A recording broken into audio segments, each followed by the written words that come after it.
خبر شامل کرتے ہیں بلوچستان کے رخشان ڈویژن سے۔ ہمارے نمائندے کی رپورٹ کے مطابق خاران کے تحصیل سرخاران زرعی اور وسیع آبادی پر مشتمل علاقہ ہے، جس کے کلی میرین کلات سے سوپک، پٹیسر اور بادہ، تگاب، ڈڈو اور دیگر دیہاتوں سے ہوتے ہوئے کلی ناروں تک سڑک کی حالت ناقابل سفر ہو کر درہم برہم ہے۔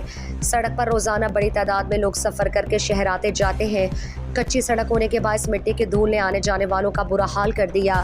مٹی کے دھول اٹھنے سے سفر کرنے والے سینے، کھانسی، زکام اور دیگر بیماریوں میں مبتلا رہتے ہیں۔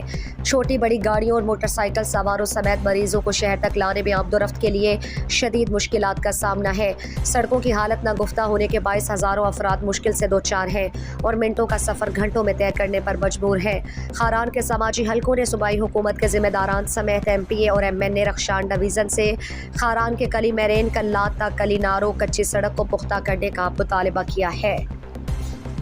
مزید دلچسپ معلومات اور خبروں سے آگاہ ہونے کے لیے گدروشیا پوائنٹ فیس بک پیج، انسٹاگرام، ٹویٹر کو فالو اور یوٹیوب چینل کو سبسکرائب کریں۔ بیل آئیکن بٹن دبانا نہ بھولیں